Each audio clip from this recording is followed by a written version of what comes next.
Nessa aula nós vamos estudar o número de oxidação, que é muitas vezes abreviado como NOx.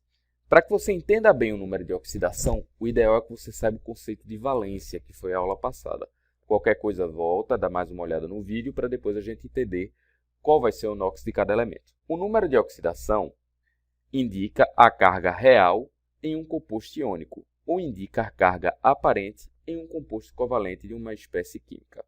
Como assim? Quando a gente faz ligações químicas, muitas vezes ocorre transferência de elétrons, nos casos de compostos iônicos, ou um compartilhamento, no caso de composto covalente, mas esse compartilhamento vai ter uma tendência dos elétrons estarem mais próximos de um átomo ou de outro. E isso, muitas vezes, é em decorrência da eletronegatividade.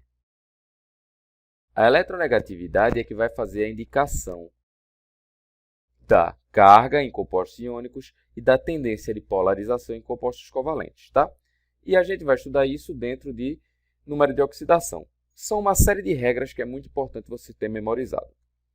Primeira regra é a regra que o NOx de cada átomo em uma substância simples sempre é igual a zero. Então, se eu falar de O2, N2, ferro, AU, que é ouro, para todos esses átomos aqui, todas essas moléculas ou átomos, eu posso falar que o NOx vai ser igual a zero.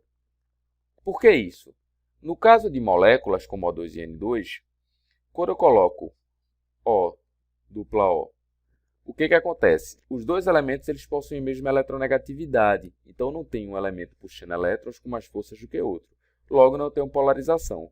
Nenhum ganha e nenhum perde elétron. NOx igual a zero. N2 a mesma coisa. O ferro não está combinado com ninguém, então ele não tem como fazer a transferência ou compartilhar elétrons nesse caso. O ouro também não. Mas a regra é, NOx de cada átomo em uma substância simples sempre é igual a zero. Segunda regra, o NOx de um íon monoatômico é sempre igual à sua própria carga. Se eu falar aqui para vocês do K+, do cátion de potássio, do Ba2+, o cátion de bário, o ânion flúor e o ânion nitrogênio. Nesse caso aqui, o NOx do potássio será igual a mais 1, porque vai ser a própria carga que está aqui com ele. O NOx do bário vai ser igual a mais 2, que é a própria carga que ele possui. O NOx do flúor seria igual a menos 1, está aqui a carguinha do flúor. E o NOx do nitrogênio vai ser igual a menos 3, está aqui a carguinha do nitrogênio. Então, em íon monoatômico, o NOx vai ser a própria carga. Terceira regra, existem elementos que apresentam NOx fixos em seus compostos. Se for metal alcalino, um elétron na camada de valência. Se ele tem um elétron na camada de valência, ele quer perder um elétron, NOx mais 1. Metal alcalino terroso, 2 elétrons na camada de valência. Ele prefere perder 2 elétrons do que ganhar 6. Para respeitar o octeto, logo o NOx dele vai ser mais 2. Zinco. Zinco é um metal que sempre gosta de perder 2 elétrons, tá? Então eu diria que o número de oxidação seria mais 2.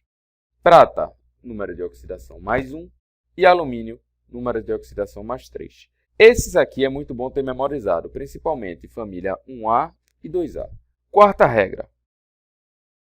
A quarta regra diz que o NOx do elemento hidrogênio nas substâncias compostas geralmente é mais 1, tá? Então, se a gente fala aqui ó, de HBr, H2SO4, C2H5OH, o NOx aqui vai ser mais 1, do hidrogênio aqui também vai ser mais 1. Nesses compostos, o hidrogênio sempre apresenta o NOx mais 1. Mas existem algumas exceções, que é quando o hidrogênio estiver ligado a um metal formando hidretos metálicos. Esse metal aqui, galera, geralmente é metal alcalino ou metal alcalino terroso. Vou até escrever.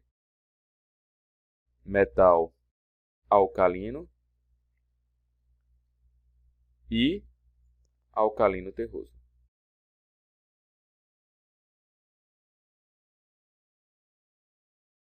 Se eu tiver aqui NaH e CaH2, nesse caso aqui, o hidrogênio tem NOx menos 1.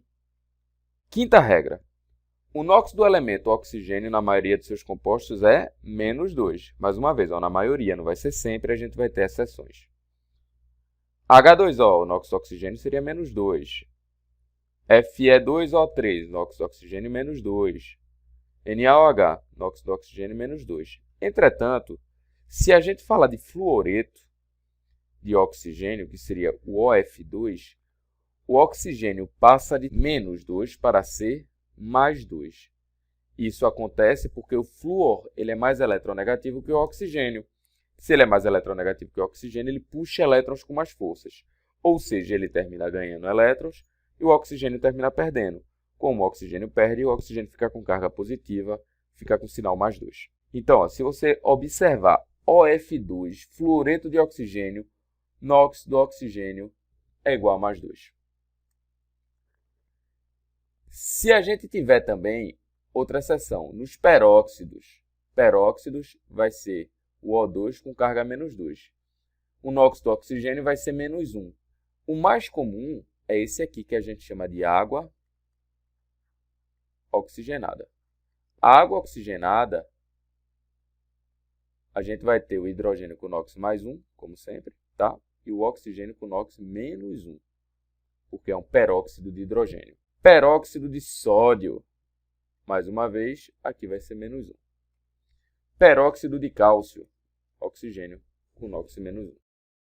A sexta regra fala que os halogênios apresentam NOx menos 1 quando formam compostos binários, ou seja, compostos com 2 elementos, nos quais são os mais eletronegativos. Então, ó, HCl, composto binário, cloro mais eletronegativo, cloro apresenta NOx menos 1. MnBr2, composto binário, a gente vai ter aqui ó, o Br com NOx menos 1. CF4, flúor com NOx menos 1. Sétima regra, a soma dos NOx de todos os átomos constituintes de um composto iônico ou molecular sempre é igual a zero. Essa aqui é a regra mais importante para vocês. Como é que vai ser isso? Eu tenho aqui H3PO4 e quero avaliar o NOx de todas as substâncias. A gente tem que saber que hidrogênio é mais 1. Como eu tenho 3 hidrogênios, eu teria um acumulado de mais 3. Afinal, mais 1 de cada hidrogênio, mais 3 no total. Oxigênio é menos 2. Eu teria um acumulado de oxigênio de menos 8. Menos 2 vezes 4 daria menos 8. A regra diz que a carga tem que dar 0. Se aqui é mais 3, aqui é menos 8 e tem que dar 0, obrigatoriamente o fósforo tem que ser mais 5. Por quê? Ó, mais 5 com mais 3 mais 8 com menos 8, 0. E é isso aqui que vocês vão utilizar para avaliar as cargas dos elementos. Ali, ó, K2CR2O7, NOx do potássio, potássio família 1A é mais 1, tem 2 potássios, mais 2. Oxigênio, menos 2, tem 7 oxigênios, menos 14. O que a gente tem que observar? Que para isso aqui dar 0, os cromos têm que somar mais 12, porque mais 12 com mais 2 dá mais 14, com menos 14 dá 0. Logo, o NOx aqui de cada cromo tem que ser mais 6, porque a gente tem 2 cromos. Tá bom? Então, regra importantíssima, a soma dos NOx dos átomos constituintes de uma molécula sempre vai ser igual a 0. Oitava e última regra. No íon composto, o somatório do NOx é igual à carga do íon. Então, se a gente tem aí ó, P2O7 com carga menos 4, cada oxigênio a gente sabe que é menos 2. Se a gente tem 7 oxigênios, um acumulado de menos 14. Quanto é que vai ter que ser o meu fósforo? O fósforo, galera, vai ter que ser alguma coisa que somar com menos 14 vai dar menos 4. Então, o fósforo tem que ser mais 10. Mais 10 com menos 14 dá menos 4, que é a carga do íon.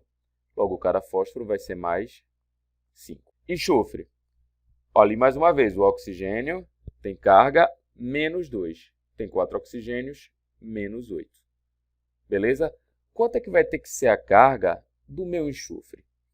Um enxofre vai ter que ser alguma coisa que somara com menos 8 de menos 2. Então, o enxofre obrigatoriamente tem que ser mais 6. Mais 6 com menos 8, menos 2. Então, no íon composto, o somatório do NOx é igual à carga dos íons. Regra 7 e regra 8 de extrema importância, que é o que é mais cobrado em provas.